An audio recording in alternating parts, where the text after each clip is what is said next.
আসসালামু আলাইকুম। চলে এসেছি আমরা আলাস্কা টুরিস্ট শিপে। আমরা দেখাতে চলেছি আলাস্কা টুরিস্ট শিপে কি কি ইকুইপমেন্ট আছে, জাহাজ চলাচলের সুবিধার্থে ইকুইপমেন্ট গুলো ব্যবহার করা হয় সেগুলো আপনাদেরকে আজকে দেখাবো। আমরা প্রথমে চলে আসি সর্বোপরি যেটা সব থেকে প্রয়োজন, সেটা হচ্ছে স্টিয়ারিং হুইল। একটা জাহাজ চালানোর জন্য যে স্টিয়ারিং হুইলটা প্রয়োজন হয়, এটা হচ্ছিল সম্পূর্ণ হাইড্রোলিক ইলেকট্রিক একটি শিপ। আমার ইলেকট্রিকের কোনো প্রবলেম হলে তখন আমরা হাইড্রোলিক ইউজ করি, তাহলে আমার জেনারেটরের বিদ্যুতের কোনো প্রয়োজন হয় না। আর ইলেকট্রিক যেটা আছে সেটা হচ্ছে এর যে একটা লিভার আছে, এই লিভারটি আমি যদি বামে দেই তাহলে আমার রাডারটা বাম দিকে যাবে। এই যে ইন্ডিকেটর, এই ইন্ডিকেটর এটার মাধ্যমে আমি দেখতে পারি আমার রাডার কোন দিকে আছে। ঠিক আছে, আমি যখন বামে দিব রাডার বাম দিকে যাবে, আমার জাহাজও বাম দিকে যাবে। আমি ডানে যদি দিই আমার রাডারও ডান দিকে যাবে, আমার জাহাজও ডান দিকে যাবে। আর এটা হচ্ছে হরেনের সুইচ। আর এটা হচ্ছে হলো ইঞ্জিন। ইঞ্জিন আমার বামের ইঞ্জিন, এটা হচ্ছে ডাইনের ইঞ্জিন। আমার ইঞ্জিন কত হর্স পাওয়ার চলতেছে, এই দুইটাই হচ্ছে ইঞ্জিন কন্ট্রোলার। ঠিক আছে, এটা যদি আমি গনে দিই, এটা হচ্ছে গনে পড়লো, এবং কি এখন আমি যত ডান দিকে দিব, যত সামনে নামাবো, তত ইঞ্জিনে হর্স পাওয়ার বাড়তে থাকবে। আবার এই যে মাঝে নিয়ে আসলে এটা মনে করেন যে স্টপ থাকবে।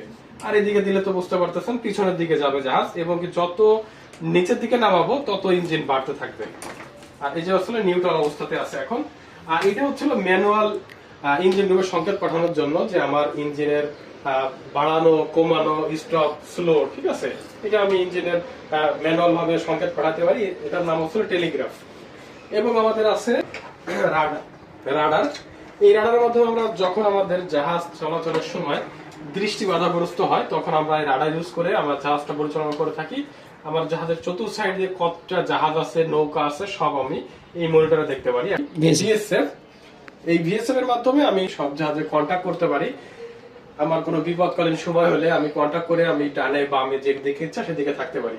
এবং এটি হচ্ছে ইকো সন্ডার। আমরা যেখানে পানির গভীরতা কম, সেখানে আমরা এই ইকো সন্ডার ইউজ করে পানির গভীরতা দেখতে পারি, এবং আমার জাহাজ চলাচলের সুবিধার্থে আমরা ইকো সন্ডার ইউজ করে থাকি। এটা হচ্ছে মনিটর, এটার মাধ্যমে হচ্ছে আমার জাহাজের যতগুলো সিসি ক্যামেরা আছে, সিসিটিভি ফুটেজ দেখার জন্য এটা। এবং আমাদের পিছনে দেখতে পাচ্ছেন একটা এসি দেওয়া আছে। যদি গরমের সময় হয় তখন আমরা এসিটা ছেড়ে দিই এবং জানলাগুলো অফ করে দিলে খুব সুন্দরভাবে হয়। এবং এটা হচ্ছে প্যানেল বোর্ড। এই প্যানেল বোর্ডের মাধ্যমে আমরা পুরো আমাদের ব্রিজ এবং সামনে পিছনে যতগুলো লাইটের সুইচ আছে সব এখান থেকে কন্ট্রোল করা যায়। অনেক সুন্দর একটা মাস্টার ব্রিজ, যাতে করে আপনারা আমাদের জাহাজ চলাচলের সুবিধার্থে সব ইকুইপমেন্ট গুলো দিয়ে আছে। সবাই আসবেন। এটি হচ্ছে আলাস্কা টুরিস্ট শিপ, বর্তমান টুরিস্ট জগতের বিলাসবহুল একটি টুরিস্ট শিপ। সবাই ভালো থাকবেন, সুস্থ থাকবেন। আল্লাহ হাফেজ।